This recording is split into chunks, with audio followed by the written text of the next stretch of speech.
ఫిలిస్తీయులకు యూదులకు ఎప్పుడు నిత్యము యుద్ధాలే, నిత్యము పోరాటాలే. ఇశ్రాయేలీయుడైనటువంటి ఈ దావీదు, యూదుడైనటువంటి ఈ దావీదు, మీ అందరికీ బాగా గుర్తుండాలి, అదే ఫిలిస్తీన్లో నుంచి ఒకడు నిలబడి యుద్ధం చేయడానికి ముందుకు వచ్చాడు. అతని పేరు గట్టి చెప్పండి, గొలియాతు. దావీదుకు గుర్తింపు వచ్చింది ఎక్కడో తెలుసా? ఆ యుద్ధం తర్వాతే. ఏ యుద్ధం? గొలియాతును జయించడానికి సిద్ధపడి వెళ్ళినప్పుడు సందర్భంలోనే ఈ యుద్ధము నాది కాదు ఎవరిదే అని నిలబడి దేవుని పక్షంగా పోరాటము చేసి గొలియాతును చంపినవాడు దావీదు. అంత ఉన్నతమైనటువంటి దావీదు శత్రు అని పిలువబడుతున్న సిక్లగు అనే ప్రాంతానికి అతను వచ్చాడట. బాగా వినాలి, బాగా వినాలి. ఈ సిక్లగు అనే ప్రాంతానికి దావీదు ఎందుకు వచ్చాడు? ఇక్కడికి వస్తే ఎందుకు అతని శ్రమలు, అది మన పాయింట్, టాపిక్. మన జీవితాల్లో కూడా కొన్నిసార్లు మనం తీసుకునే నిర్ణయాలు కరెక్ట్గా లేకపోతే ప్రమాదాలు మనమే కొని తెచ్చుకుంటాం.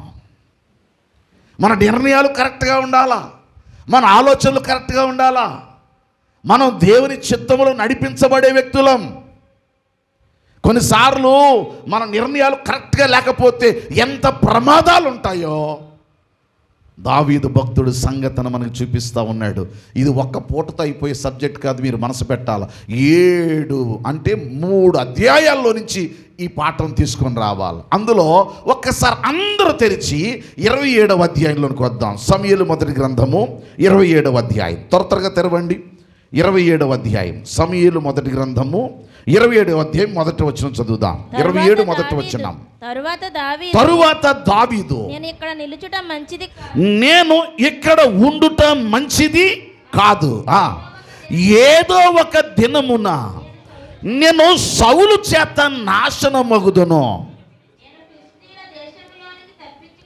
నేను ఫిలిస్తీయుల దేశములోనికి తప్పించుకొని పోవుదును. అప్పుడు సౌలు ఇశ్రాయేలీయుల సరిహద్దులలో నన్ను వెదుకుట మానుకొనును గనుక నేను అతని చేతిలో నుండి తప్పించుకొందునని అనుకొనేను. వినాలి, ఆ మాట నోట్ చేసుకోండి. అనుకొనేను. అందరికి వందనాలండి. దావీదట, వీర్రాజు గారు వందనాలు, బాగున్నారా?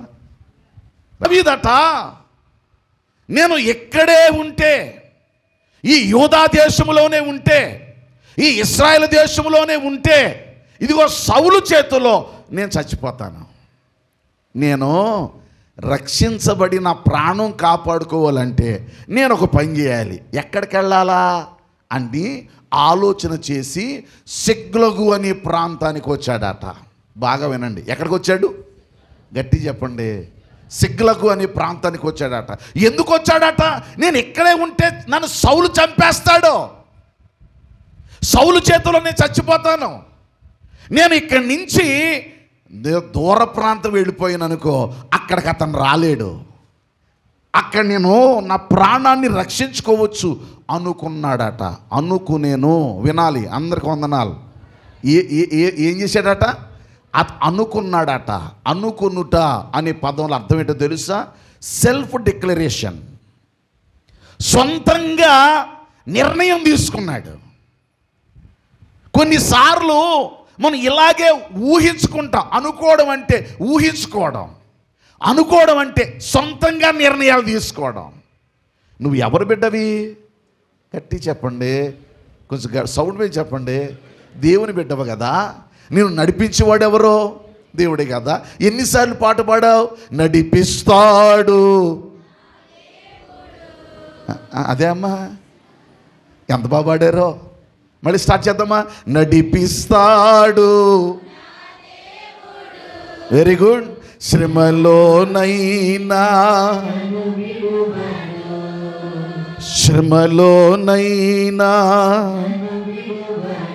అది నీకు తెలుసు. నీ దేవుడు శ్రమలలో విడిచిపెట్టని వాడని నీకు తెలుసు. వ్యాధులు వచ్చినా, కష్టాలు వచ్చినా, బాధలు కలిగినా దేవుడు నిన్ను విడిచిపెట్టడని తెలుసు. అయినా కొన్నిసార్లు నీ మనసులో నీ ఊహలు ఎలా నడిపిస్తాయో, నువ్వు అయితే నీ ఆలోచనలు ఎలా నడిపిస్తాయో, అలాగూ వాటి మీద, నీ ఆలోచన మీద నువ్వు ఆనుకొని వెళ్ళిపోతూ ఉంటావు.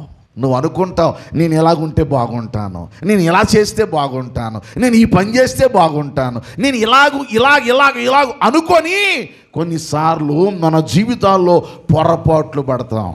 బాగా వినండి. ఇప్పుడు ఇజ్రాయేలు యూదా దేశాన్ని విడిచిపెట్టి ఎక్కడికి వచ్చాడు? సిగ్లకు వచ్చాడు. గట్టి చెప్పండి, ఎక్కడికి వచ్చాడు? సిగ్లకు వచ్చాడు. ఇంకా అర్థం ఇలా చెప్పనా? మీకు మరో సంఘటన చెప్తాను. ఇలాగే ఒక ఆవిడ అనుకుంది. ఎవరో? నయోమి. ఏమని? బెత్లెహేములో కరువు వచ్చింది, ఇక్కడ ఆహారం లేదు, ఇక్కడ సుఖం లేదు, ఇక్కడ సంతోషం లేదు అని చెప్పి నేను మోయాబు దేశం వెళ్తానని బయలుదేరి వెళ్ళింది. ఇక్కడైతే బాగోను అనుకుంది, అక్కడికి వెళితే బాగుంటాను అనుకుంది కనుక అక్కడికి వెళ్ళగానే జరిగింది ఏంటో తెలుసా? భర్తను పోగొట్టుకుంది. మనసు పెట్టండి, ఎవరిని పోగొట్టుకుంది? ఏ దేశాన్ని వదిలేసింది చెప్పండి? రొట్టెల ఇల్లు. బెత్లెహేము అంటే రొట్టెల ఇల్లు. యూదా దేశం అంటే స్తుతిగానాలతో దేవుడు కోరుకున్న దేశం, దేవుడు ఆశీర్వదించిన దేశం. కరువు రాగానే అనుకుంది, ఎక్కడుంటే నేను బాగుపడను, అక్కడికి వెళ్తే బాగుపడతాను, ఎక్కడికి వెళ్తే మోయాబు దేశం వెళ్తే బాగుపడతాను అనుకుని వెళ్ళింది. భర్తను పోగొట్టుకుంది. 2 కుమారులను కూడా ఏం చేసింది? పోగొట్టుకుంది. మేలు పొందిందా, కీడు పొందిందా? ఇంకా గట్టిగా ఎందుకు వచ్చింది? ఆమె సొంత నిర్ణయం తీసుకుంది కనుక. ఆత్మీయ జీవితాల్లో దేవుని పిల్లారా, నీకు శ్రమ కలిగినప్పుడు, నీకు కష్టం వచ్చినప్పుడు నువ్వు నేను చేయవలసిన పని ఏంటో తెలుసా? మొదట ఈ శ్రమను తీసుకెళ్ళి ఎవరి చేతులు పెట్టాలా? గట్టి చెప్పండి. నువ్వు నేను దేవుని చేతుల్లో పెట్టాలా. నీ కష్టం వస్తే, నీ వేదన వస్తే నువ్వు ఊహించుకోవడం కాదు, నువ్వు ఆలోచన తీసుకోవడం కాదు, నువ్వు ఎవరిని అడగాలంటే దేవుణ్ణి అడగాల. దావీదు చేసిన మొట్టమొదటి తప్పేంటో తెలుసా? నేను యూదా దేశంలో ఉంటే నన్ను సౌలు చంపేస్తాడు. చెప్పండి రా, సౌలు ఏం చేస్తాడు? నన్ను చంపేస్తాడు. నేను ఫిలిస్తీన్ల దేశం వెళితే అక్కడ నేను బాగుంటాను అని ఎక్కడికి వచ్చాడు తెలుసా? సిగ్లగు అనే ప్రాంతానికి వచ్చాడు. సిగ్లగు అనే మాటకు అర్థం ఏంటంటే వంగుట అంటే లోబడుట. 2 దుఃఖాక్రాంతమైన స్థితి. సిగ్లగు అంటే అర్థం ఏంటో తెలుసా? దుఃఖాక్రాంతమైనది. నేను ఇక్కడుంటే బాగుంటాను అనుకున్నాడు, నేను ఇక్కడికి వెళ్ళిపోతే స్థిరపడతాను అనుకున్నాడు. అనుకున్న నిర్ణయం అతని జీవితంలో ప్రమాదానికి తావుగా మారిపోయింది. కొన్నిసార్లు నీవు కూడా, నేను కూడా కొన్ని నిర్ణయాలు దేవుణ్ణి అడగం, మనమే తీసేసుకుంటాం. ఆ నిర్ణయాలు మనల్ని ఏం చేస్తాయి తెలుసా? మనలను అవమానాలకు, అపహాస్యాలకు, ఇబ్బందికరమైన పరిస్థితులకు, అవమానకరమైన స్థితులకు మనలను నడిపిస్తూ ఉంటాయి. దైవ జనాంగమా, దేవుడు ఎంత కృపగల దేవుడు తెలుసా? నిన్ను నన్ను పిలుచుకున్న దేవుడు నమ్మదగిన దేవుడు అండి. మనల్ని విడిచిపెట్టే దేవుడు. నువ్వు తొందరపడతావు. దేవుని మనసు నీకు అర్థం కాకపోతే, దేవుడు అంటే ఏంటో నీకు తెలియకపోతే నేను కూడా గైబిలైపోతూ ఉంటాం, తొందరపడతా ఉంటాం, మన జీవితాల్లో కృంగిపోతూ ఉంటాం, మన జీవితాలలో విసిగి వేసారిపోయిన స్థితికి వెళ్ళిపోతూ ఉంటాం. ఎందుకో తెలుసా? నీకు ఆయన మనసు తెలియలేదు కనుక. దావీదు మంచోడు, దావీదు చాలా విశ్వాసి, దావీదు చాలా గొప్ప యోధుడు, దావీదు బలమైన వ్యక్తే. కానీ ఇప్పుడు సౌలు చేతిలో నుండి ఇక్కడే ఉంటే నేను చచ్చిపోతాను అనుకొని తన సొంత నిర్ణయం తీసుకొని ఎక్కడికి వచ్చాడో తెలుసా? సిగ్లగు అనే ప్రాంతానికి వచ్చాడు. వంగుట అని ఎందుకన్నారో తెలుసా? అతనిలో ఉన్న భయం, అతనిలో ఉన్నటువంటి మానసిక స్థితి, అతనిలో ఉన్నటువంటి అసమాధాన స్థితి అతనిని ఆ సమయంలో, ఆ సందర్భంలో, ఆ పరిస్థితులకు లొంగిపోయేటట్టు చేసింది. ఇప్పుడు ఎక్కడికి వచ్చాడో తెలుసా? దుఃఖాక్రాంతమైన పరిస్థితిలోనికి వచ్చాడు. యోధా అంటే స్తుతి. చెప్పాలి, యోధా అంటే అర్థం ఏంటి? స్తుతి. అంటే యోధా దేశములో ఉంటే స్తుతులతో నింపబడి దేవుని సహవాసములో ఉండేవాడు. కానీ ఇప్పుడు ఎక్కడికి వచ్చాడో తెలుసా? సిగ్లగునకు వచ్చాడు. చాలాసార్లు మన జీవితాల్లో దేవుడు నిన్ను కోరుకొని పిలుచుకున్నాడు. తల్లి, నేను ఎందుకు అని పిలిచాడో, నీవు నమ్మకమైన వానిగా ఎంచి ఆయన కుమార్తెవని, కుమారుడు అని నిన్ను ప్రేమతో పిలిచాడు. నువ్వు ఎందుకు పిలవడ్డావు? ఆయన దగ్గర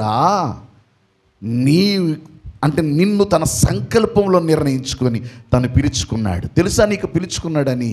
అదే మాటలు రోమాపత్రిక 8వ అధ్యాయం 28వ వచనం మన కంఠస్థం కలిగిన వచనాలు, 28, 29 వచనాలు. దేవుని ప్రేమించు వారికి అనగా ఆయన సంకల్పం చొప్పున గట్టిగా చెప్పండి రా, ఆయన సంకల్పం చొప్పున. ఆ మాట అందరూ అనడం లేదే. ఆయన సంకల్పం చొప్పున అంటే నువ్వు ఇక్కడికి పిలువబడ్డావంటే ఏదో పర్పస్ ఉంది, పని ఉంది. ఆయన సంకల్పం చొప్పున పిలువబడిన వారికి ఏమి కలుగుటకై? మేలు కలుగుటకై సమస్తము సమకూడి జరుగుచున్నవని ఎరుగుదము. మనసు పెట్టండి, సమస్తమును సమకూడి జరుగుచున్నవని ఎరుగుదము. ఎందుకనగా తన కుమారుడు అనేక సహోదరులలో జ్యేష్ఠుడగునట్లు దేవుడు ఎవరిని ముందుగా ఎరిగెనో వారు తన కుమారునితో ఏమగునట్లు? స్వారూప్యము గలవారగునట్లు వారిని ముందుగా, మనసు పెట్టండి, వారిని ముందుగా నిర్ణయించాను. మరియు ఎవరిని ముందుగా నిర్ణయించానో వారిని పిలిచాను. అందరికి వందనాలండి. పేతురు గారికి కూడా వందనాలండి. అందరికి వందనాలండి. నిర్ణయించాడట. అంటే ఆయన నిర్ణయంలో నీవు ఉన్నావు. ఓ ఫంక్షన్ చేసేటప్పుడు మనం ఎవరిని పిలవాలి అని ముందు నిర్ణయిస్తారా, నిర్ణయించరా? పలానోళ్ళని పిలుద్దాం. పక్కోడు అంటాడు ఆడొద్దు అంటాడు. ఫోన్లు పిలిచేద్దాం. ఫోన్లు రాసే, ఓ పని చేయి, ఆడు వచ్చినారా పోనీ పిలిచేద్దాం. కొంతమందిని ఒరే వీళ్ళ దగ్గర ఖచ్చితంగా వెళ్ళాలి, రోయ్ వీళ్ళని ఖచ్చితంగా పిలవాలి అంటారే.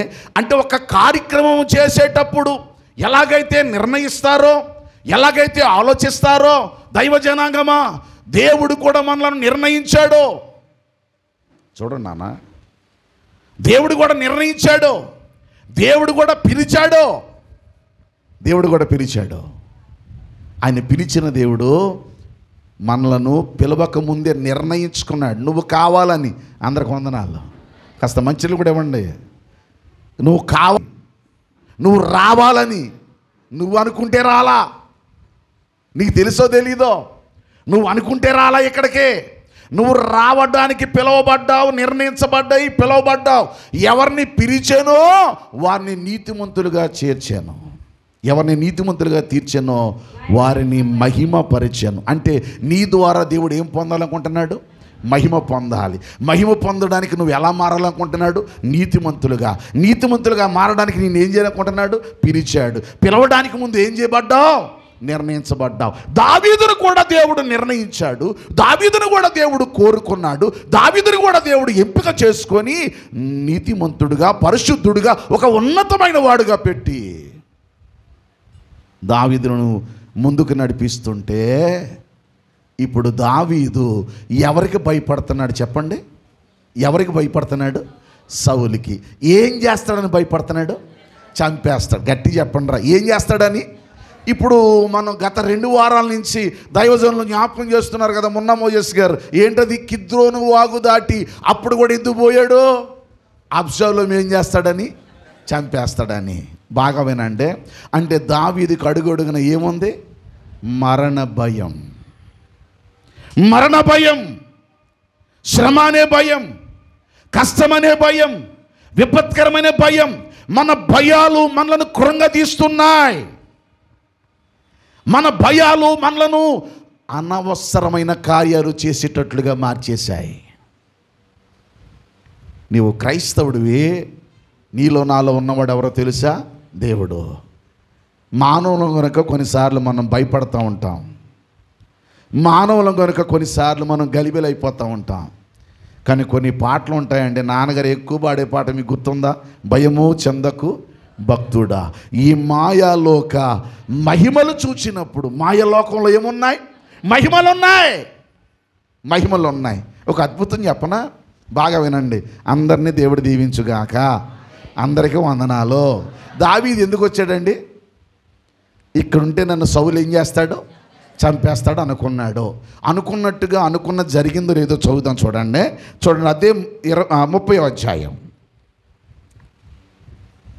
30వ అధ్యాయం, క్షమించాలి, 27వ అధ్యాయంలోనే 27వ అధ్యాయంలో 4వ వచనం చదువుదాం. దావీదు గాతునకు పారిపోయిన సంగతి సౌలుకు తెలిసిన మీదట అతడు దావీదుని వెదుకుట. ఇప్పుడు దావీదు ఏమనుకుని వచ్చాడు? సౌలు ఇక్కడ నేను యూదా దేశాన్ని వదిలేసి అమ్మా సిగ్లగు ప్రాంతానికి వెళితే నన్ను సౌలు తరవడం ఏం చేస్తాడు? మానేస్తాడు అన్నాడు. ఇప్పుడు దావీదు అనుకున్నట్లుగా సౌలు కూడా వెతకటం ఏం చేశాడు? మానేశాడు. అంటే అనుకున్నది జరిగిందా లేదా? అందరికి వందనాలు. రోజు గట్టి చెప్పండి. నువ్వు అనుకున్నవి కొన్నిసార్లు జరుగుతాయి, నువ్వు అనుకున్నవి కొన్నిసార్లు జరుగుతాయి. బాగా వినాలి. నువ్వు కొన్నిసార్లు ఇలా చేస్తే బాగుంటుంది అనుకుంటావే, అవి జరుగుతాయి. ఎందుకంటే నీ విశ్వాసం దాని మీదే ఉంది. మళ్ళీ అర్థం ఎలా చెప్తాను. అందరికి వందనాలండి. కొంచెం ఇలాగే చూడండి, నవ్వినట్టు యాక్షన్ చేయండి, కొంచెం మనసు పెట్టండి, ఏమనుకోకండి, ఇలా మనసు పెట్టండి.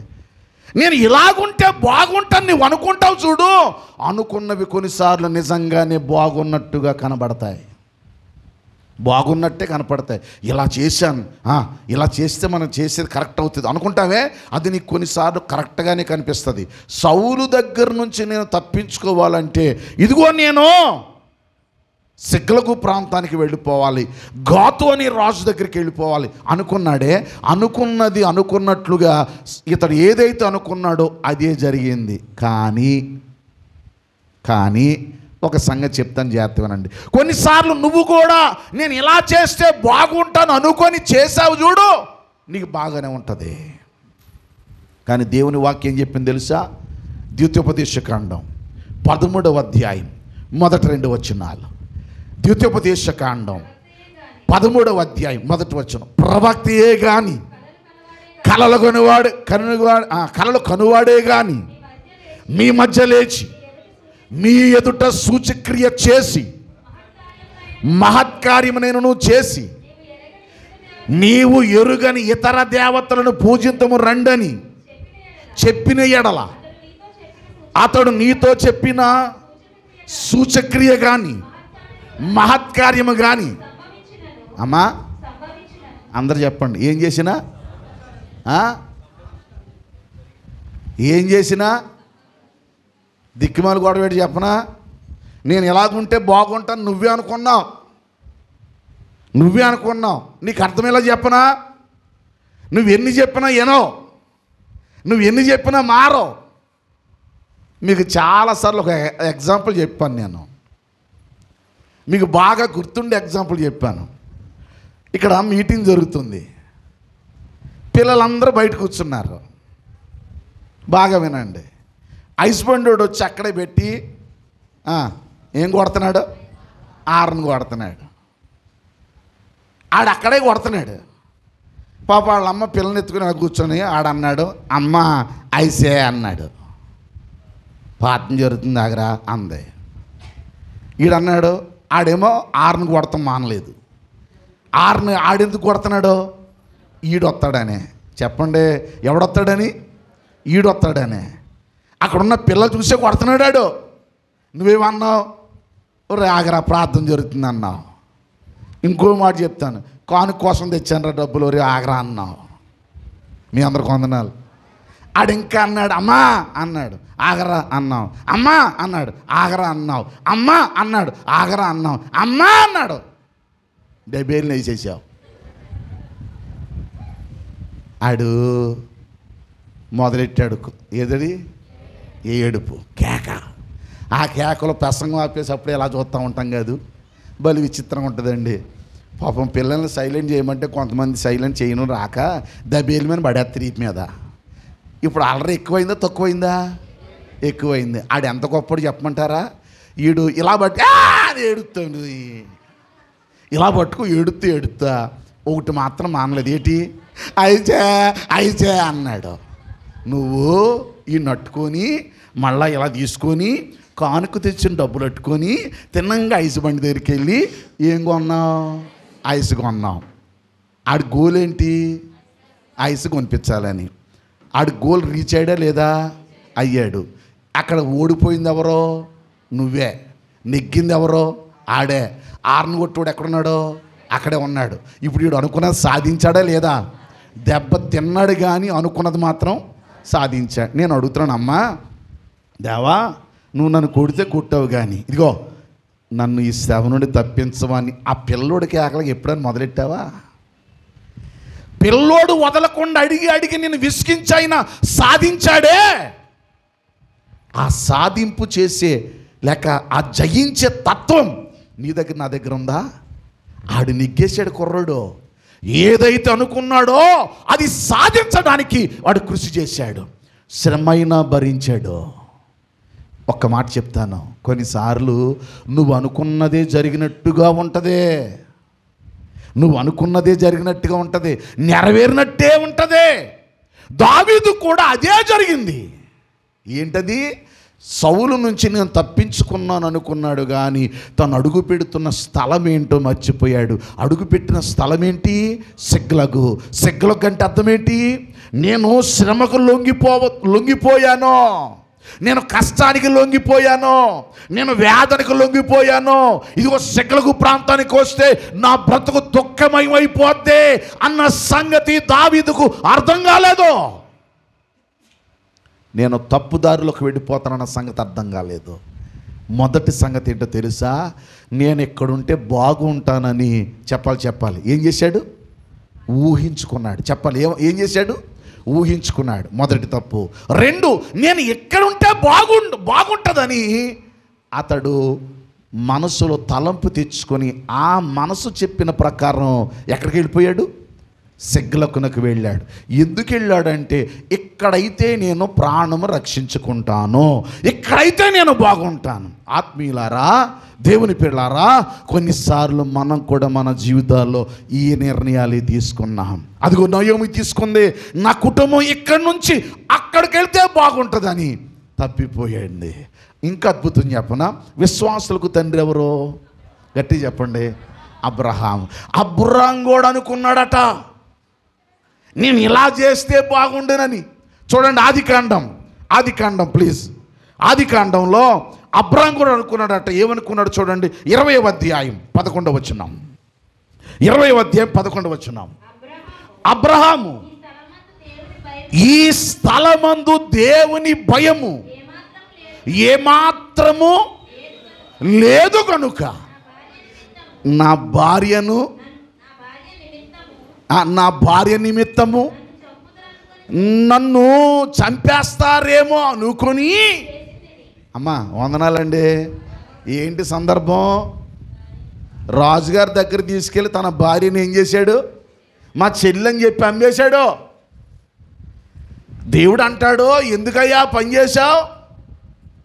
రాజుగారు పిలిచి నీకేం అన్యాయం చేశానయ్యా, నువ్వు ఎందుకు ఇలా చేసావు అంటే అంటాడో, ఈ స్థలం ముందు ఏ భయం లేదు. అమ్మా చెప్పండి, ఏ భయం లేదు? అసలు నేను అడుగుతున్నాను, అబ్రహాంకి భయం ఉందా? ఎవరు భయం? దేవుడు భయం ఉంటే దేవుడు ఇచ్చిన భార్యను అమ్మేస్తాడా? చెప్పండి రా, అమ్మేస్తాడా? భార్యను అమ్మేశాడంటే ఎవరు భయం లేదు? పైకి ఏమంటున్నాడో, ఈ స్థలం ముందు ఎవరు భయం లేదు? దేవుని భయం లేదనుకొని నా భార్య నిమిత్తం నేను ఏం చేశానంటే అమ్మేశాను. నేను అనుకొని అమ్మేశాను. చాలాసార్లు నువ్వే అనుకున్నావు, దేవుడు అనుకోలేదు. దేవుడు నీ కొరకు ఉద్దేశించిన సంగతులు విలువైనవి నువ్వే అనుకున్నావు. నువ్వు అనుకున్న నిర్ణయాలే నేను కొన్నిసార్లు పాడు చేసే. నీకు తెలుసా? నీ నిర్ణయాలే నేను తప్పుదారిలోకి నడిపించాయి. నీకు అర్థమవుతుందా? నువ్వు తీసుకున్న నిర్ణయాలే నిన్ను ఊబిలో గెంటేసా. నీకు అర్థమవుతుందా? నీకు అర్థమవుతుందా? దావీదు జీవితంలో తీసుకున్న నిర్ణయం అతన్ని భయంకరమైన స్థితిలోకి తీసుకెళ్ళింది. అది ఈరోజు మనకు అర్థం కాదు. ఈ పాఠమంతా ఆలోచన చేస్తాం. ఎన్ని తప్పిదాలు చేశాడో దావీదు. సుమారు సిగ్లగ్ అనే ప్రాంతంలో ఎంతకాలం ఉన్నాడు తెలుసా? ఎంతకాలం ఉన్నాడు తెలుసా? 27వ అధ్యాయం సిగ్లగు ప్రాంతంలో దావీదు ఎంతకాలం ఉన్నాడు అని ఆలోచన చేస్తే 7వ వచనం 27:7 దావీదు ఫిలిష్తీయుల దేశములో కాపురం ఉండిన కాలము 1 సంవత్సరము 4 నెలలు, అంటే సుమారు 16 నెలల్లో. అమ్మ వినాలి, వందనాలండి. ఎన్ని నెలలు ఉన్నాడో? 16 నెలలు. ఏ దేశంలో ఉన్నాడు? ఫిలిష్తీయుల దేశంలో. ఏమనుకుని ఉన్నాడో? ఇక్కడుంటే నేనేమవుతాను? బాగుంటాను.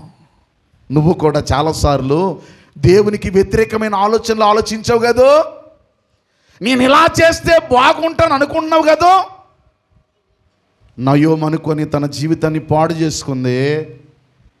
అబ్రాము అనుకొని చరిత్ర పుటలలో ఏమండి ఒక్కసారి కాదండి 2 సార్లు అమ్మేశాడు. 2 సార్లు అమ్మేశాడు. ఎవరో గట్టి చెప్ప. ప్రాణానికి సంబంధించిన భయం కొరకు మనం కూడా మన జీవితాల్లో చాలా తప్పిదాలు చేస్తున్నాం. ఒక అద్భుతమైన సంగతి చెప్తానండి. ఒక అద్భుతమైన సంగతి. ఆ ఐగుప్తు దేశంలో ఆ అబ్రాము తన భార్య అయిన శారాయిని అమ్మేసినప్పుడే తన జీవితంలో మరొక శ్రమకు కారణమైంది. ఏంటో చెప్పినా, హాగరు ఎవరో తెలుసా? ఐగుప్తీయురాలు. ఎక్కడి నుంచి వచ్చింది? ఫరో రాజు అన్నాడు, నీకు దాసురాండ్ర కావాలా తీసుకో అన్నాడే. ఆ దాసురాండ్ర వచ్చింది ఐగుప్తు నుంచే వచ్చారు. ఆ దాసురాండ్రలో ఎవరన్నా తెలుసా? హాగర్ ఉంది. ఇంకో మాట చెప్తాను, అదే అన్య స్త్రీలుగా ఉన్న వ్యక్తి కెతూరా. ఆమె కూడా ఎవరో తెలుసా? అక్కడి నుంచి వచ్చిన వ్యక్తే. వందనాలండి. కొన్నిసార్లు మన నిర్ణయాలు కరెక్ట్గా ఆగపోతే అమ్మా ప్రమాదాలు చాలా పొంచి ఉంటాయి, చాలా పొంచి ఉంటాయి. అబ్రాము జీవితంలో పతనానికి అనుకున్నాడో ఊహించుకున్నాడో. అందుకే ఆదికాండం 6వ అధ్యాయంలో దేవుడే బాధపడిపోతున్నాడండి. దేవుడే బాధపడుతున్నాడు. ఎన్నో వచనం? ఆదికాండం 6వ అధ్యాయం ఒకసారి మనం చదివితే 5వ వచనం, నరుల చెడుతనము భూమి మీద గొప్పదే, వారి హృదయం యొక్క తలంపులలో ఊహంతయు ఎల్లప్పుడూ ఎలాగుందట? చెడ్డదే. మన ఊహే చెడు. మనసు పెట్టండి. నీకు ఏదైనా శ్రమ సంభవించినప్పుడు, కష్టం ఏర్పడుతున్నప్పుడు నువ్వు ఎవరిని అడగాల? గట్టిగా. దావీదుకి దేవుడి గురించి తెలుసా తెలీదా? తెలుసు కదా.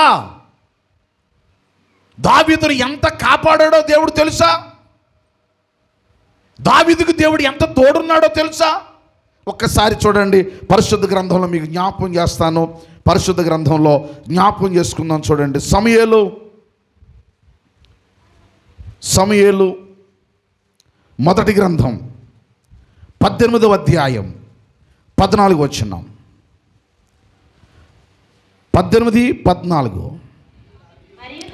మరియు దావీదు సమస్త విషయములలో సుబుద్ధి కలిగి ప్రవర్తింపగా యెహోవా అతనికి ఎలాగున్నాడట? గట్టి చెప్పండి, ఎలాగున్నాడట? తోడుగా ఉన్నాడట. అంత మాత్రం కాదు. సమూయేలు 2వ గ్రంథం 8వ అధ్యాయం 6వ వచనం. సమూయేలు 2వ గ్రంథం 8వ అధ్యాయం 6వ వచనం.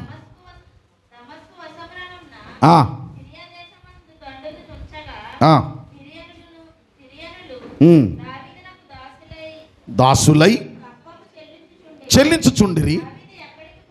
అండర్లైన్ చేయండి. దావీదు ఎక్కడికి పోయినను, గట్టి చెప్పండి, యెహోవా అతన్ని ఏం చేస్తున్నాడు? తోడుగా ఉన్నాడు దేవుడు. చెప్పండరా, కాపాడుతున్నాడు. మళ్ళీ చెప్తున్నాను, ఎక్కడికి పోయినా దేవుడు ఎలా ఉన్నాడు? తోడుగా ఉన్నాడు. దేవుడు ఏం చేస్తున్నాడు? కాపాడుతున్నాడు. సౌలు చేతుల్లో నుంచి కూడా ఎన్ని మార్లు తప్పించాడు చెప్పండి. నేను నిన్ను అడుగుతున్నాను, దయచేసి ఒక్కసారి మనసు పెడతావా? నిన్ను కూడా ఎన్ని ప్రమాదాల నుంచి దేవుడు తప్పించాడు. ఎన్ని కష్టాలలో నా జీవితం ఇలాగైపోద్ది అనుకుంటే దేవుడు పైకి లేవనెత్తాడు. ఎన్ని శ్రమల వలయాల్లో నీ జీవితం పతనమైపోతుందంటే దేవుడు నిన్ను లేవనెత్తాడు. ఒక్కసారైనా తలపోసుకున్నావా? అన్ని కష్టాల నుంచి లేపావు నాయనా. ఇదిగో ఈ కష్టం వచ్చింది, శ్రమ వచ్చింది, వీటిలోంచి కూడా నన్ను లేపుతావు అని నువ్వు అనుకుంటున్నావా? నువ్వేమనుకుంటున్నావు చెప్పనా? ఈ కష్టం పోవాలంటే నేను ఇలా చేస్తే బాగుంటాను అనుకుంటున్నావు. నువ్వు అనుకుంటున్నావు, నీ తలంపులే నేను పాడు చేశాయి. దావీదు తలంపులు దావీదును పాడు చేశాయి. దావీదును భయంకరమైన స్థితికి తీసుకెళ్ళాయి. దైవ జనాంగమా, మళ్ళా జ్ఞాపకం చేస్తున్నాను. నేను సిగ్లకులోకి వెళితే ఏమవుతాను చెప్పండి? ఏమవుతాను? బాగుంటాను అనుకున్నాడు. అతని పతనానికి అదే పునాది అయిపోయింది. చాలాసార్లు మన పతనానికి పునాదులవే. నేను ఇలా చేస్తే బాగుంటాను, నేను ఎలాగైతే బాగుంటాను, నేను జీవితం ఇలా కట్టుకుంటే బాగుంటాను అనుకుంటున్నావు. నన్ను క్షమించండి, నీ ఊహలే తప్పులైపోయాయి. నిన్ను పాడు చేశాయి, నిన్ను అవమానకరమైన స్థితికి తీసుకెళ్ళాయి. ఈ జీవితం అయితే బాగుంటుంది అనుకున్నావు, అది నేను అవమానకు అప్పగిస్తుంది. ఇలా బ్రతికితే బాగుంటాను అనుకుంటున్నావు, నిన్ను భయంకరమైన దుస్థితి తీసుకువెళ్తున్నాయి. నన్ను క్షమించాలి దేవుని పిల్లారా, నీ ఊహలు నిన్ను పాడు చేశాయి కనుకనే ఈవేళ చాలామంది జీవితాలలో దైవికమైన ఆలోచనకు చోటు ఇవ్వడం లేదు. దేవుడే అంటాడు, మీ తలంపులు నా తలంపుల వంటివి కావు, మీ త్రోవలు నా త్రోవల వంటివి కావు. భూమి కంటే ఆకాశం ఎంత ఎత్తుగా ఉన్నదో మీకు నాకు మధ్య అంత తేడా వచ్చేసింది. నా ఉద్దేశాలు వేరు, నా తలంపులు వేరు. నీ జీవితంలో శ్రమ, కష్టం, వేదన, బాధ కలిగినప్పుడు నువ్వు ఆలోచించాలి. నేను క్లుప్తమైన సందేశంలో తీసుకొస్తున్నాను. సిగ్లగు ప్రాంతానికి ఎందుకు వచ్చాడంటే, ఎక్కడ ఉంటే నేను ఏమవుతాను అనుకుంటున్నాడు? బాగుంటాను అనుకుంటున్నాడు. ఇలా ఉంటే బాగుంటాను. ఇంకో మాట చెప్తాను. లోతు కుటుంబం పాడవడానికి కారణం ఎవరో మాట్లాడండి. లోతు కుటుంబం పాడవడానికి కారణం ఎవరో? లోతండి. లోతా? ఎందుకు కాపాడుకోలేపాడు? ఎందుకు కాపాడుకోలేపాడు రా? ఇక్కడ అంత సీరియస్గా ఉన్నారు ఏంటండి? లోతు కుటుంబం పాడవడానికి కారణం ఎవరు? మరి కాపాడుకోలేనోడైతే లోతు నీతిమంతుడు ఎందుకు అన్నాడు బైబిల్లో? కారణం ఏంటి తెలుసా? నీతిమంతుడే, మంచోడే, పరిశుద్ధుడే, నిర్ణయం కరెక్ట్గా లేదు. అన్నయ్య అయిన అబ్రాము అంటే చిన్నాన వరుసకి అన్నదమ్ముల్లో పెరిగారు. ఒరే, నీ సేవకులకి నా సేవకుల మధ్య కుటుంబాల్లో ఈ రిలేషన్స్ ఉండాలండి, ఈ అవగాహన ఉండాలి. కొన్నిసార్లు కుటుంబాల్లో పడదో, ఆళ్ళ కచ్చబొత్తు నువ్వు కచ్చబోసేయకూడదు, ఆళ్ళ కర్ర తీస్తే నువ్వు కర్ర తీసేయకూడదు. సొల్యూషన్ ఆలోచించాలా. ఏం చేస్తే మన కుటుంబంలో సమాధానం ఉంటుంది, ఎలా చేస్తే సమాధానం వస్తుంది ఆలోచించాలా. అబ్రాహం చేసిన పని అదే. ఒరే, నీకు నాకు మధ్య గొడవ వచ్చేస్తుంది, నీ సేవకులు నా సేవకులు కొట్టుకున్నారు కాబట్టి ఒక పని చేద్దాం. ఇదిగో, నువ్వు తూర్పు తట్టుకు తిరిగితే నేను ఎడమ తట్టుకు పోతాను, నువ్వు ఏ ప్రక్క వెళ్తావో నువ్వే కోరుకో అని చాయిస్ ఇచ్చాడు. అందరికి వందనాలు. కొంచెం గట్టి చెప్పండి. ఏమిచ్చాడు? చాయిస్ ఇచ్చాడు. చాయిస్ని ఏం చేయాలా? అవకాశాన్ని ఏం చేయాలా? నేను ఏ దారికి వెళ్ళాలా అని ఆలోచించుకోవాలా. కానీ ఏం చేశాడట? వ్యాధి కాండం. ఏమన్నాను నేను? ఎందుకని అనుకుంటున్నారు? లోతు గారికి అప్పుడు వ్యాధి వచ్చింది, అందుకని వ్యాధి కాండం అన్న. అవి మీరు చాలా జాగ్రత్తగా ఉంటున్నారండి. అందరికి వందనాలండి బాబు. ఎంత స్పీడ్గా రియాక్ట్ అయ్యారో వ్యాధి కాండం అనగానే. రైట్, చదువుతాం చూడండి ఒకసారి ఆ మాటలు. ఆది కాండం 8వ అధ్యాయం. మీరే చెప్పండి అనాలి నన్ను, నేనే చెప్తాను. 13వ అధ్యాయం అమ్మ, 8వ వచనం. అప్పుడు మీరే చెప్పండి అనాలా, నేనే చెప్తాను, ఎందుకంటే ఇంకా తీయలేదు కాబట్టి. రైట్, 8వ అధ్యాయంలో రైట్ చదువుదాం చూడండి. 13వ అధ్యాయము 10వ వచనం చదువుదాం. లోతు తన కన్నులెత్తి యోర్దాను ప్రాంతమంతటిని చూచెను. యెహోవా సొదొమ గొమొర్రాను పట్టణములను నాశనము చేయక మునుపు సోయరుకు వచ్చు వరకు అదంతయు ఎలా ఉందట? యెహోవా తోటవలెను, ఐగుప్తు దేశం వలెను, నీళ్లు పారు దేశమై ఉండెను. ఎలా? ఆగండి, ఎలా కనపడుతుంది? ఎలా కనపడుతుంది? యెహోవా, చెప్పండి, యెహోవా తోట. అది ఎలా ఉందో తెలుసా? చదువుదాం. అది ఎలా ఉందట? 11వ వచనం. సొదొమ మనుషులు దుష్టులను యెహోవా దృష్టికి బహు పాపులై ఉండిరి. చాలు. వాళ్ళు ఎలా ఉన్నారట? దేవుని దృష్టికి దుష్టులుగా, పాపులుగా ఉన్నారట. లోతు గారి కళ్ళకి ఎలా కనపడుతున్నారు? యెహోవా, చెప్పండి, యెహోవా తోటవలే. ఎక్కడికి వెళ్తావు? నేను అక్కడికి వెళ్తాను, అక్కడ నీళ్లు బాగుంటాయి, అక్కడ అన్నీ బాగుంటాయి అనుకున్నాడో,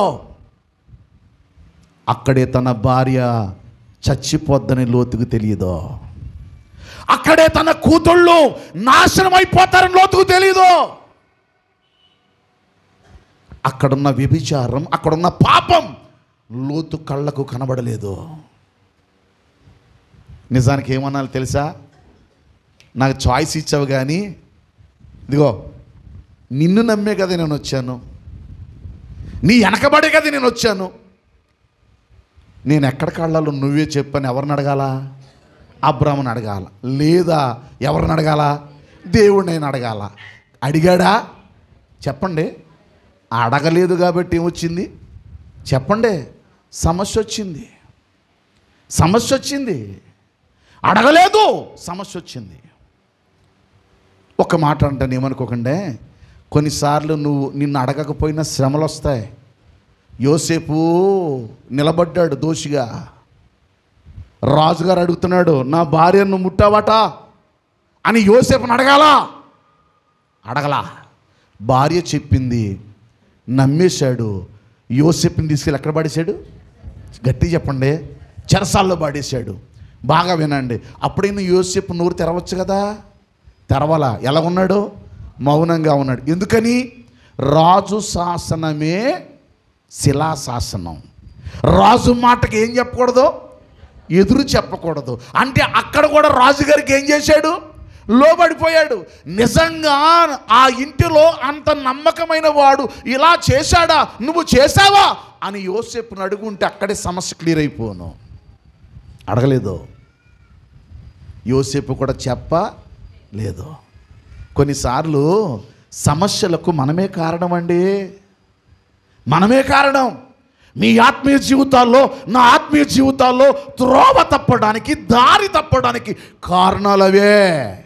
నేను ఇలాగుంటే బాగుంటాను, ఎక్కడుంటే బాగుంటాను, ఇలా చేస్తే బాగుంటాను అని నువ్వు అనుకుంటున్నావు. ముగింపులో తీసుకొస్తున్నాను. నువ్వు అనుకుంటున్నావు కనుక నువ్వు అనుకున్నది నేను ఎక్కడ తీసుకెళ్తావు తెలుసా? దుఃఖాక్రాంతానికి, శ్రమల వలయానికి, భయంకరమైన పరిస్థితులకు నిన్ను తీసుకువెళ్తుంది. ఇబ్బందికరమైన పరిస్థితుల్లోనికి నేను తీసుకువెళ్తుంది. కఠోరమైన శ్రమలోనికి నేను తీసుకువెళ్తుంది. దావీదు అనుకున్నాడు ఇక్కడికి వస్తే బాగుంటానని. దేవుడేమంటాడు తెలుసా? తెరవండి గ్రంథాన్ని తెరిచి ఈ మాట జ్ఞాపకం చేసుకుందాం. దేవుడేమంటున్నాడు చూడండి. యెషయా గ్రంథం 29వ అధ్యాయం 15 వచనం. యెషయా గ్రంథము 29:15. తమ ఆలోచనలు యెహోవాకు కనబడకుండా, ఏమండి, తమ ఆలోచనలట దేవునికి కనబడకుండా, చదువునన్న, లోపల ఏం చేస్తున్నారట? మరుగు చేయ చూచువానికి శ్రమ. నీ ఆలోచనలు దేవునికి తెలియకుండా, నువ్వేం చేస్తున్నావో తెలియకుండా, మళ్ళీ చదువునన్నమాట, తమ ఆలోచనలు యెహోవాకు కనబడకుండా లోపల మరుగు చేయ చూచువానికి శ్రమ. ఏంటి? ఎందుకట? లోపల దాచేసుకున్నావు. నీ ఆలోచనలు ఏంటో నువ్వు చెప్పలేదు. అందరికి వందనాలు. వందనాలండి బాబు, మనసులో పెట్టండి ప్లీజ్. నీ ఉద్దేశం కూడా చెప్పాలి కదా. బాగా వినండి. నీ ఆలోచనలు కూడా చెప్పాలి కదా. నువ్వు లోపలే దాచేసుకున్నావు. చాలాసార్లు తొందరపడి మనం ఊహించుకొని మన ఆలోచనలు లోపలే దాచేసుకుంటాం. పలానోడు ఇలాగన్నాడట, నువ్వే ఊహించేసుకుంటావు. నీ ఊహలే తప్పు. అందుకే గుర్తుపెట్టుకోండి, ఎప్పుడు కూడా చెప్పుడు మాటలను బట్టి మన జీవితాలు ముందుకు ప్రయాణం చేయకూడదు. అది నువ్వు క్లారిఫై చేసుకోవాలా. మన జీవితాలలో మన ఆలోచనలు దేవునికి తెలియాలి. మన ఉద్దేశాలు దేవునికి తెలియాలి. ముగింపులకు వస్తున్న మనసు పెట్టండి. నువ్వు దేవుడిని అడగాలి కదా. దేవుడే అంటాడు చూడండి, యెషయా గ్రంథం 30వ అధ్యాయం 1వ వచనం. యెహోవా వాక్కు ఇదే, లోబడిన పిల్లలకు శ్రమ, పాపమునకు పాపము కూర్చుకొనున్నట్లుగా. అమ్మా, అందరు నాతో చెప్పండి, వారు, సౌండ్ పెంచండి, వారు నన్ను అడగక. ఇప్పుడు దావీదు ఎవరిని అడగాల? అయ్యా, వెళ్ళిన చోటల్లా నువ్వు కాపాడుతున్నావయ్యా, ప్రతి చోట నువ్వు నన్ను కాపాడుతున్నావు. సౌలు దగ్గర నుంచి నేను తప్పించుకోవడానికి మార్గం నాకు దయచేయమని అడగాల వద్దా? కానీ నిర్ణయం ఎవరు తీసుకున్నారు? దావీదే తీసుకున్నాడు. ఎక్కడికి వెళితే బాగుంటాను అనుకుంటున్నాడు? సిగ్గులకు వెళితే బాగుంటాను అంటున్నాడు. దేవుడు ఏమంటున్నాడు తెలుసా? ఒరే, నీ ఆలోచనలు పెట్టుకొని, నీ ఆలోచన నీ లోపలే దాచుకొని, ఒరే నువ్వు నాకు దూరం అయిపోతున్నావు, శ్రమ తెచ్చుకుంటున్నావు బిడ్డ అంటున్నాడు. ఈ దినాన్ని మనకు పాఠం ఏంటో చెప్పమంటారా? మన శ్రమలు, మన కష్టాలు, మన వేదనలు, మన బాధలు దేవునికి తెలుసు. నువ్వు ఎవరి చేతుల్లో పెట్టాలా? ప్రభు, అది ఏం చేయమంటావు తండ్రి? ఈ ఇల్లు కట్టుకుంటున్నాను, నన్ను ఏం చేయమంటావు ప్రభు? నేను ఎలా చేయాలి ప్రభు? నేను ఎలా చేస్తే బాగుంటాను ప్రభు అని ఎప్పుడైనా అనుకున్నావా? ఒక మనుషుడి దగ్గరికి వెళ్ళి నా బతికి ఎలా బాగుందని అడిగావు, నన్ను క్షమించండి. ఆడన్నాడు, నువ్వు ఎలా చేస్తే బాగుంటావు అన్నాడు. నువ్వు ఎవరు బిడ్డవే? దేవుని బిడ్డవి. ఆడి చెప్పింది వింటావా? ఈయన చెప్పింది వింటావా? ఆడి చెప్పిందే విన్నావు. ఎందుకంటే నీకు ఎవడంటే ఇష్టం? ఆడంటే ఇష్టం. ఆడంటే ఎవడో? ఆడెవడాడు? ఆడు బతికేట్టు ఆడి తెలియనోడు. మీ అందరికి వందనాలు. ఆడికి నువ్వు ఏదో ఇత్తే కదా చెప్పాడు, నువ్వు ఇచ్చిన దాని మీద కదా చెప్తుండే కదా బతుకుతున్నాడు. ద్వితీయోపదేశంలో ఏం చూసాం? ఒరే, సంభవిస్తాయి అన్నాడా, సంభవించమన్నాడా? చెప్పండి. ఇప్పుడు దావీదు అనుకున్నట్టు జరిగిందా లేదా? సౌలు రాడు అనుకున్నాడు, రాలేదు. కానీ సౌలు అంటే రాలేదు, కానీ అతని ఆత్మీయ జీవితం ఏమవుతుంది? పతనం అయిపోయింది. చూశారు? బ్రతుకు దుఃఖాక్రాంతం అయిపోయింది. చూశారు? బహు దుఃఖపడెను. 16 నెలలు సిగ్లగు ప్రాంతంలో ఉన్నాడు. బ్రతుకుని నాశనం చేసుకున్నాడు. అమ్మా, అయ్యా, మన బ్రతుకులు అందమైన బ్రతుకులండి, అందమైన బ్రతుకులు. చాలామంది తమ బ్రతుకులను నాశనం చేసుకుంటున్నారండి, పాడు చేసుకుంటున్నారండి బాబు. నిర్ణయాలు సొంతంగా తీసుకొని నీ నిర్ణయాలు నిన్ను పతనానికి చేయక పూర్వమే నీ నిర్ణయం ఎవరి చేతుల్లో పెట్టాలా? దేవుని చేతుల్లో. మళ్ళీ చదువుతా చూడండి. పాపమునకు పాపము కూర్చుకున్నట్లుగా వారు నన్ను అడుగక ఆలోచన చెయ్యుదురు. నా ఆత్మ నియమింపని సంధి. అమ్మా వినాలి. నా ఆత్మ నియమింపని సంధి, రాజీ, లోకంతో రాజీ, పాపంతో రాజీ, మనుషులతో రాజీ.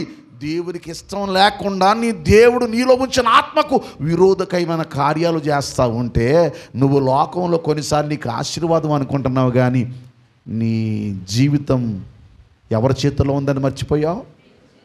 దేవుని చేతుల్లో. దేవుని చేతుల్లో. నీ జీవితం దేవుని చేతుల్లో ఉంది. భూమి మీద ఉన్న ప్రతి మనిషి జీవితం దేవుని చేతుల్లోనే ఉంది. కొందరు బ్రతుకులు మన కళ్ళ ముందు ఎందుకు పెట్టాడంటే పాఠం నేర్చుకోని. ముగింపులోకి వస్తున్నాను. కానీ నా దేవుడు ఏమంటాడు తెలుసా? నన్ను అడగకుండా సంధి చేసుకుంటున్నారా? మీ ఆలోచనలన్నీ లోపలే పెట్టేసుకున్నారు. మీ ఊహ ఉందే, ఇప్పుడుది కాదు, బాల్యం నుండి చెడ్డదే. మీరు నన్ను అడగడం లేదు, నా ఆత్మ నియమింపని సంధి చేసుకున్నారు. నేను ఎలాగున్నానో తెలుసా బిడ్డ? చూడండి ఆయన ఏమంటున్నాడు. ఈ మాట చదువుదాం చూడండి. ఆయన ఏమంటున్నాడు చదువుదాం చూడండి. దయచేసి ఆయన ఏమంటున్నాడు చదువుదాం చూడండి. ఆ మాట చదువుదాం చూడండి. పరిశుద్ధ గ్రంథాన్ని తెరిచి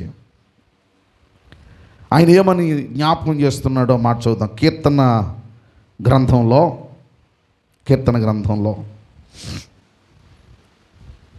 2వ అధ్యాయం 8వ వచనం. 2:8 నన్ను అడుగుము. ఏంటది? నన్ను అడుగు జనములను నీకు స్వాస్థ్యంగా. మనసు పెట్టండి ప్లీజ్.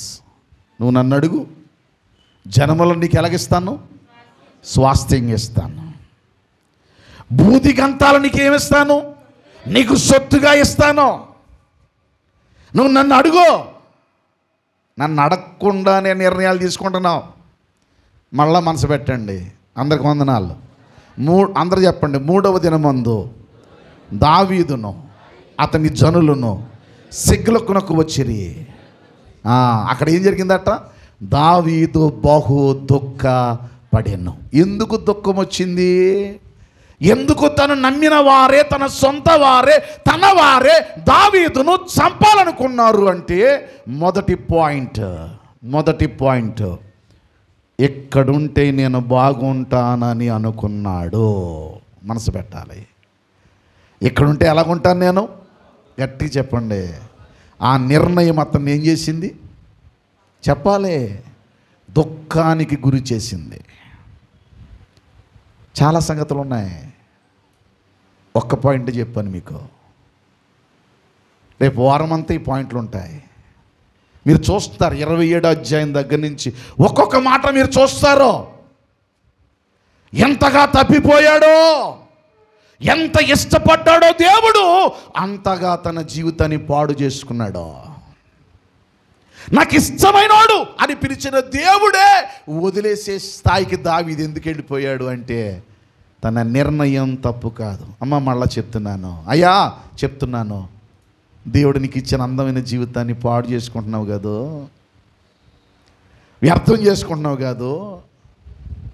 చిన్నపాటి సుఖం కొరకు, చిన్నపాటి సౌఖ్యం కొరకు నీ జీవితాన్ని నాశనం చేసుకుంటున్నావు కాదు. నేను ఒక సంఘటన నా కళ్ళలో నీళ్లు తిరిగేటట్టు చేసింది. ఒక సంఘటన, చెప్పలేని సంఘటన. వయసు వచ్చినటువంటి పిల్లలు కలిగిన తల్లి చేసిన చిన్న సంఘటన, దౌర్బల్యమైన జీవితాన్ని కోరుకొని తన కుటుంబ వ్యవస్థను విడిచిపెట్టి వెళ్ళిపోయింది. నన్ను క్షమించండి, 6 మాసాలు గడవలేదు. విచిత్రం ఏంటి తెలుసా? ఆమెకు భయంకరమైన వ్యాధి ప్రారంభమైపోయింది. ఏడుస్తుంది. ఎంత విచిత్రం అంటే అలాంటి వ్యాధితో వచ్చిన భార్యను కూడా క్షమించి తీసుకున్నాడు భర్త. నా హృదయంలో ఎంత సంతోషించానో. ఎంత యథార్థంగా వచ్చిందంటే, తప్పు చేశాను, ఇదిగో నీ దగ్గర కూలి దానిలో పని చేసుకుంటాను, బిడ్డల మొహం చూసుకొని బతుకుతాను, నీకు పని చేస్తానంతే, నువ్వు ముట్టుకోవడానికి కూడా నేను యోగ్యురాను కాదు. సర్టిఫికెట్ పట్టుకొని వచ్చిందండి. నాకు ఈ జబ్బు వచ్చింది, నేను బ్రతకూడదు, బ్రతకలేను, ఉన్నంత వరకు బిడ్డలకి నీకు సేవ చేసుకుంటాను, నీకు కూడా పనికిరాని బ్రతిమలాడడానికి వస్తే అవి ఏమీ వద్దని హక్కుని చేర్చుకున్నాడు భర్త అండి. నేను క్షమించండి దేవుని పిల్లలారా. క్షణం సుఖం కొరకు, క్షణమైన జీవితం కొరకు, చిన్న చిన్న వ్యాపారాల కొరకు, చిన్న చిన్న బ్రతుకుల కొరకు దేవుణ్ణి అడగకుండా నీ ఆయుష్ ఎంత అండి? మొన్న ఒక్కసారిగా శుక్రవారం నాలో నేను మదన పడిపోయాను. నా వయసు గుర్తు చేసుకున్నాను. దావీదు ఏమంటాడు, మోషే ఏమంటాడు, మా ఆయుష్కాలం 70, అధిక బలం ఉంటే. నా ఆయుష్కాలం గుర్తు చేసుకుంటే నా కళ్ళ ముందు ఉన్నది ఇంతేనా? అది కూడా గ్యారంటీ ఉందా? లేదే. ఇంతవరకు దేవుడా నువ్వు నన్ను కాపాడావు, ఇక ముందు కూడా నాకు ఎవరి కృప ఉండాలి అని అడుక్కోవాలి కదా.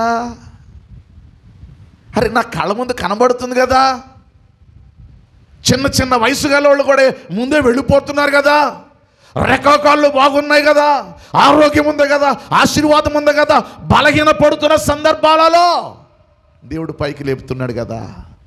నేను నిన్ను అడగడుతున్నాను తల్లి, ఎన్నిసార్లు నువ్వు పడిపోయావు, ఎన్నిసార్లు దిగజారిపోయావు, ఎన్నిసార్లు నువ్వు కృంగిపోయావు. పైకి ఎంత డాంపికంగా కనపడుతున్నాం కానీ మనందరి జీవితాలలో ఎంత భయంకరమైన పరిస్థితులు ఉన్నాయో తెలుసా? శుక్రవారం రాత్రి ప్రార్థన అయిపోయిన తర్వాత నా కొడుకు నా దగ్గరికి వచ్చి నా బుధం ఇలా చెయ్యేసి నేను వేదన పడతంటే అంటున్నాడు, ఏ డాడీ మీరు అలా బాధపడతారు, మేమే ఇంకా మీ వయసు వరకు ఉంటాం లేదు, మాకు గ్యారంటీ లేదు, మాకే బోల్డు బలహీనతలు ఉన్నాయి, మీరు అలా కంగారు పడతారేంటి? నిజమే, ఇప్పుడు రాగల పిల్లలు ఎంతకాలం ఉంటారో కూడా ఎవరికి తెలియని పరిస్థితి. వద్దు తల్లి, కాలం చాలా చిన్నదే. నువ్వు నిర్ణయాలు కరెక్ట్గా లేకపోతే నీ బ్రతుకు పాడైపోద్ది. జాగ్రత్త. అవమానాలకు అప్పగించబడతావు, అపకాశాలు చేయబడతావు, నిందలు మోస్తావు. ప్రయోజనం ఏంటి చెప్పు ఒకసారి? ఏం ప్రయోజనం? సోదరుడా, మీకు కూడా జ్ఞాపకం చేస్తున్నాను, అవమానకరమైన పనులు మన జీవితాల్లో దరి చేరకుండా దేవుడు సహాయం చేయనుగాక. అయిపోయిన కాలాలు వద్దు, ఇకనైనా మంచి నిర్ణయాలు తీసుకో. నన్ను అడుగు, నేను నీకు జనములను సొత్తుగాను స్వాస్థ్యంగా నేను నీకు ఇస్తాను. నన్ను అడగడం లేదు కాబట్టి నువ్వు అన్యాయం అయిపోయావు అంటున్నాడు. అడగలేవు కాదు కాబట్టి అన్యాయం అయిపోయావు. ఎంత బాధపడుతున్నాను తెలుసా? ఆ సువార్త గుడికి వెళుతున్నప్పుడు, కారులో వెళుతున్నప్పుడు పడుచు కుర్రోళ్ళండి,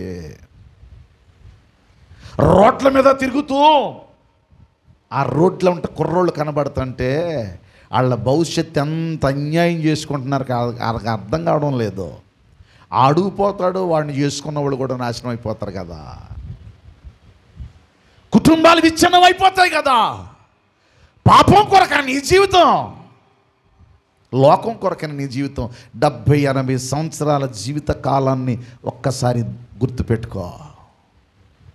ఈ బ్రతుకు శాశ్వతమైంది. మళ్ళా చెప్తున్నాను, నీ దగ్గర అందము, నీ దగ్గర బలము, నీ దగ్గర సామర్థ్యం ఉన్నంత వరకు ఈ సమాజానికి నువ్వు పనికొస్తావు. ఇవి లేకపోతే నేను ఎవడు పట్టించుకునేవాడు ఉండడో. దీపముండగానే ఇల్లు చక్కబెట్టుకో, ప్రాణముండగా నీవు అవకాశం ఇచ్చాడు, చక్కబెట్టుకో. రేపు నీది కాదు, మరో సమయం నీది కాదు,